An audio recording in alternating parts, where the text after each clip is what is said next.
Game week 17 League 1 score predictions. Make sure to like, comment and subscribe. But let's get straight into it. Starting out firstly then with tonight's game between Peterborough United and Stockport County. I think by the time that this video actually comes out, this game might have kicked off. But obviously Stockport had been on a very good run of form before being smashed 3-0 at home to Luton Town. And it's been quite a while obviously since a lot of these teams have played. In terms of Peterborough, since that Luke Williams has gone in there, he's certainly transformed them and they look a much more comfortable side. They look much more competent at this level as well. And with it being on a Thursday night, Peterborough being the home side, I could certainly see them getting something out of this game. But Stockport, they've got that quality that could certainly see them nick a goal. So in this game, I might go with a 1-1 draw. Into the Saturday early kickoffs then, Exeter City versus Burton Albion has been postponed. I think there was a small fire that happened at Exeter last week, and that's obviously caused a little bit of damage to, I think it was the control room. So that game has had to have been postponed, but it's also happened the same thing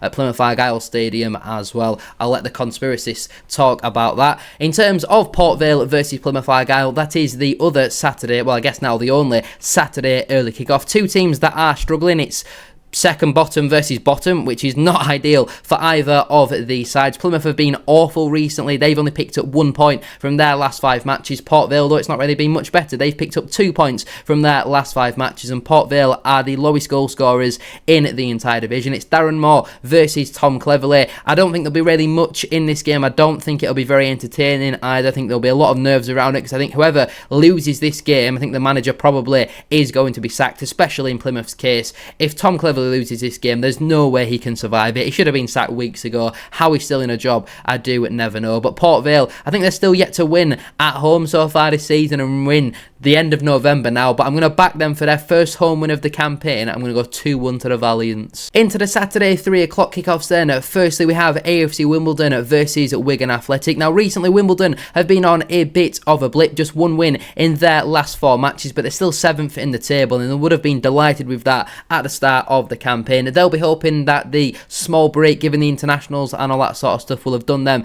the world of good. In terms of Wigan, they've not been on an awful run of form recently. They picked up just 1 defeat in their last 5 matches, but on the road so far this season, they have been pretty poor. And also considering how strong that Wimbledon have been, especially defensively, I feel like this could be a 2-0 home win for Johnny Jackson's side. Barnsley FC versus Luton Town is a pretty interesting one. Since Jack Wilshere's gone in at Luton, they have been much better, I would certainly say. Obviously smashed Stockport 3-0 and before obviously drawing at home to Rotherham United 0-0, but looking at the stats, they certainly should have won that game. Barnsley had been on a very poor run of form before going away to Doncaster and winning. Barnsley are the home side, but that actually favours Luton a little bit more, and I think things are starting to click now at Luton Town. Now that Jack Wilshere's gone in there, I could see them coming away from that game with a 2-1 away win. Bolton Wanderers versus my team Bradford City is up next. Then it's 4th versus 3rd in the division. Bolton so far this season have been very strong at home. They are one of very few teams yet to lose at home so far this campaign. I think Stevenage are the only other team. They've won 6 and drawn 2 of their opening 8 home matches. They have got comfortably the best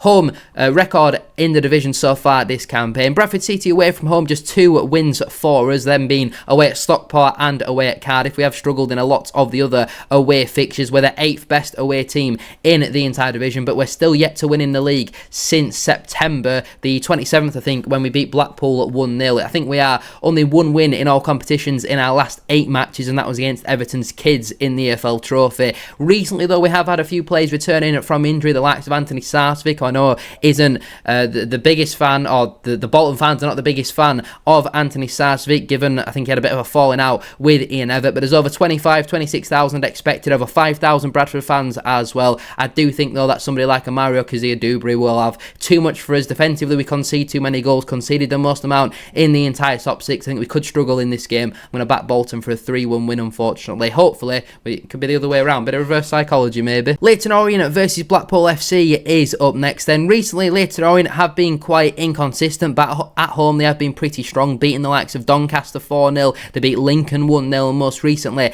Exeter City 2-1 as well. Compared to Blackpool, since Ian Evatt has gone in now, obviously he got back-to-back wins before losing 1-0 away at Burton in their most recent fixture. They are still in the relegation zone. Recently, though, like I say, Leyton Orient have been very strong at home, but Blackpool, I think under Ian Evatt, like to create. Orient can concede goals as well. Defensively, they are quite shaky. They've conceded the joint most amount in the entire division, with Plymouth on 28 so far this season. So I see there being a fair few goals in this one, given that Leyton Orient have also scored the joint most amount in the entire league. So I might go with a Desmond 2-2 draw in that one. Mansfield Town versus Huddersfield Town is up next, and it feels like a long time since Mansfield's last win, but that's just because they haven't played in the league and won for quite a while. They haven't won in the league this calendar month, but they're still 9th in the table, and despite a recent defeat away at Northampton, they have been on a very strong run of form prior to that one. In terms of Huddersfield Town, they obviously suffered 3 defeats on the bounce before most recently beating at Plymouth Argyle, but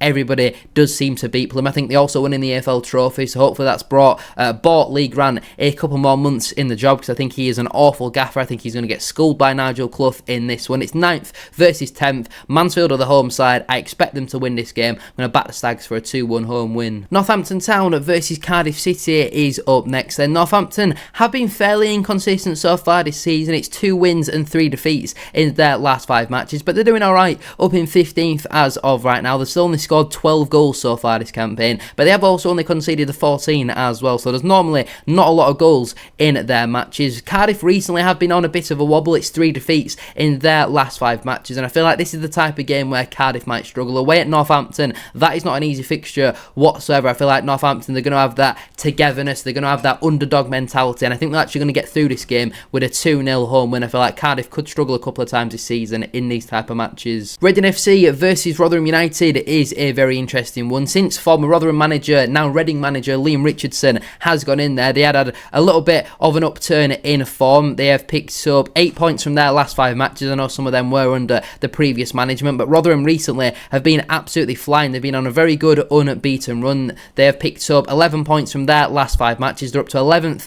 in the table as well. A lot of signs are pointing towards this being quite a high scoring game, so I'm going to go with a 0-0 draw. The penultimate game for us to go through and predict then is Stevenage FC versus Doncaster Rovers. Obviously recently Stevenage have been on a very bad run of form. It's 2 defeats and a draw in their last 3 matches, but Doncaster have been on an even worse run of form. They're down to 19th in the table, just 3 points above the drop zone. They've only picked up 1 point in their last 5 matches. Even over the last 10 games for Doncaster, they have not really picked up many points, just 11 points picked up in that time. Sorry, that's the home table. The overall, over the last 10 games, they've picked up 5 points in the last 10. They are the worst form team in the entire division. Just 1 win in their last 10 matches, 2 draws and 7 defeats. Only 9 scored, 19 conceded. They are struggling. And I know Stevenage have been on a recent bit of a wobble, but over the last 10 games, they've still been the 6th best team in the entire division. So I'm going to back Stevenage, with them being the home side as well, to get back to winning ways and pick up a 2-0 home win. But Donny, if there's any time to get back to winning ways, now is that time. Do Bradford City a favour and win. And finally then, we have Wycombe Wanderers versus Lincoln City. This is certainly not a game that you would like to bet on. Lincoln are obviously up to 2nd after their most recent win against Doncaster Rovers, but prior to that they had been on a pretty poor run of form, scoring just 1 goal in their previous 5 matches before that win, obviously, against Doncaster. In terms of Wycombe, recently under Michael Duff, they've been on a very good run of form. They've picked up 11 points from their last 5, up to 14th in the table, and they're now looking like a much more competent League One outfit as well. With them being the home side, Lincoln not scoring that many goals recently, I'm going to back Wycombe for a 2-0 home win. But anyway, I'm going to leave it there then for today's video. If you have enjoyed, please make sure to drop a like on there for me and subscribe to the channel as well. If you are new, can we try and hit 150 likes on today's video? And don't forget to get your thoughts down in the comment section down below. How do you think your team are going to get on over this weekend? Obviously, if you're a Peterborough versus Stockport fan, then you've kind of missed the boat for that, which is probably my fault, but Panini stickers were out. That were more important. Head over to the main channel, SHD, to check out my first unboxing of those sort of things. Thank you all for watching though. Have a great rest of your day, and I'll see you all very soon for another one.